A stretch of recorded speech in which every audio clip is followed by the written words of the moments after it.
Good morning mga ka-rainbow. Alas 10 na kami lumabas ng Bulili. Pupunta kami ng pharmacy.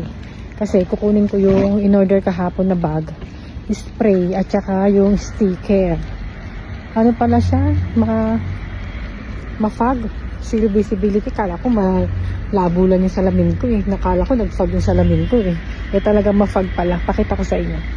Nilagyan ko nga ng cover yung Bulili to kahit na walang ulan. Kasi ma-fog.